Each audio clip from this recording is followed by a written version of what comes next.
Hi guys, Miss Jackson here.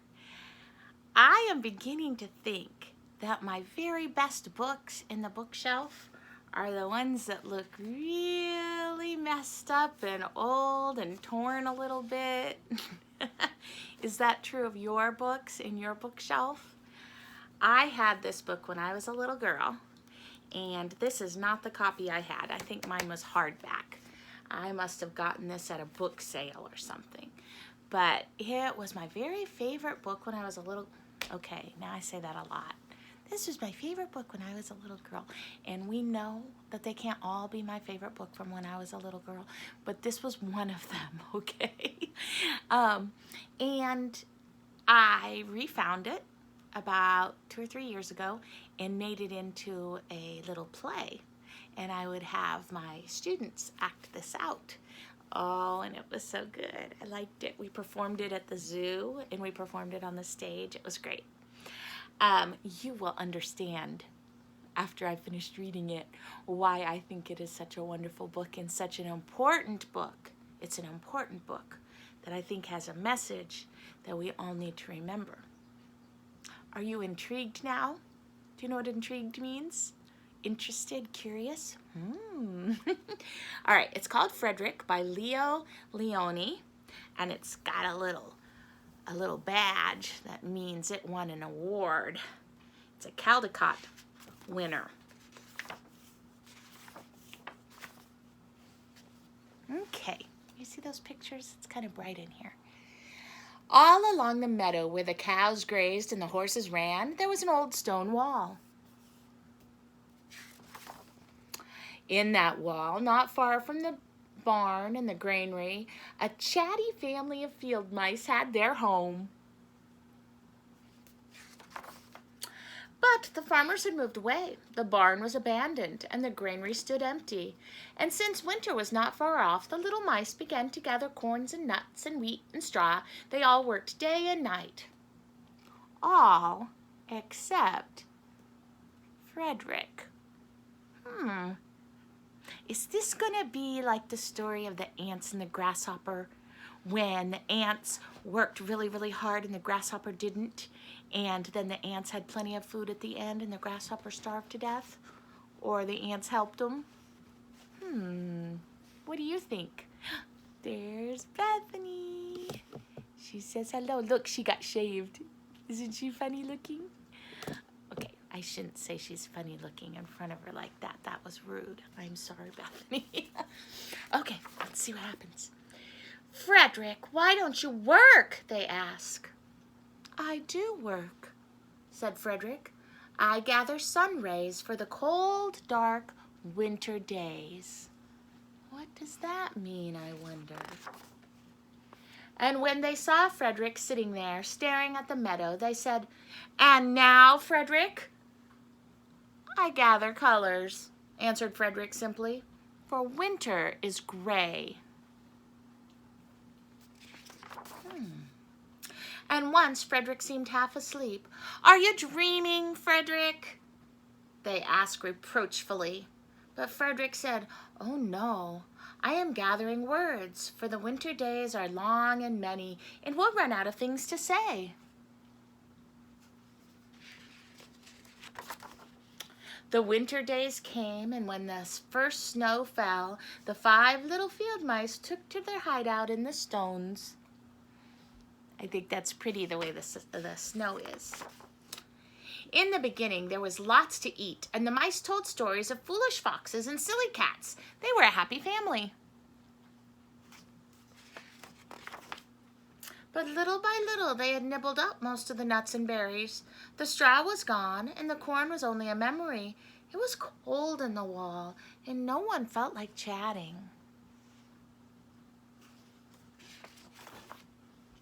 Then they remembered what Frederick had said about sun rays and colors and words. What about your supplies, Frederick? They asked. I like how Frederick is here and they're all looking. Do you know what? Every time I read a story about mice, she comes to visit, and she does not like me to hold her. Tell them what you don't like. Yes. All right. back to the story about mice. "Close your eyes," said Frederick as he climbed on a big stone. "Now I send you the rays of the sun.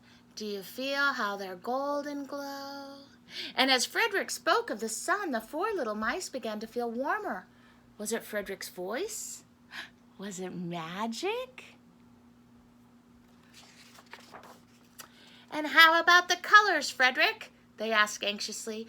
"Close your eyes again," Frederick said, and when he told them of the blue periwinkles, the red poppies, and the yellow wheat, and the green leaves of the berry bush, they saw the colors as clearly as if they had been painted in their minds. "And the words, Frederick?" Frederick cleared his throat, waited a moment, and then, as if from a stage, he said, "Who scatters snowflakes? Who melts the ice? Who spoils the weather? Who makes it nice? Who grows the 4-leaf clovers in June? Who dims the daylight? Who lights the moon? 4 little field mice who live in the sky, 4 little field mice like you and I.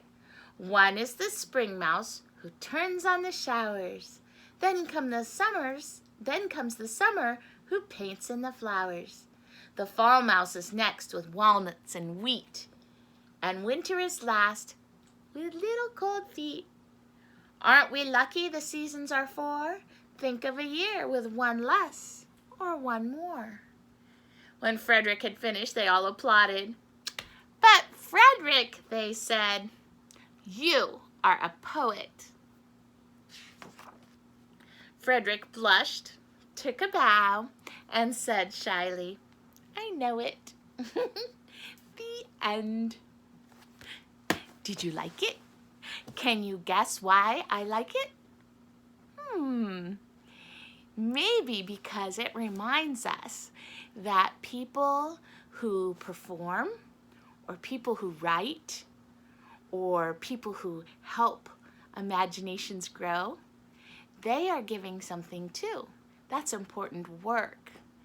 And you know, during this pandemic time with the coronavirus, and we're stuck in our houses, and at first it's all good because we just eat all the food, right? And then we run out, well, we may not run out of food, but it doesn't seem as interesting as it did at the beginning. Then maybe we turn on the movie, or we read the book, or maybe you're going to some of those virtual museums where you can see the paintings that are actually a long way away, but are now available to us online. Those are important things. Art is important. If you think that maybe you have a song in you, or maybe you need to be up on a stage performing, if you're one of my students, you probably think that. Or if you have something you need to write, even if you don't know the words to make the writings, to make the book, you can draw the pictures and you can tell the story from the pictures. You can fill a whole notebook that way. It's important work. Frederick is important. Those little mice that did all the work and gathered the food, that's important too. But we have to remember that the Fredericks of the world, they are giving something to us that we really like, right? Like I like this book. I love you and I miss you. I hope you are having a beautiful day. And hugs and kisses.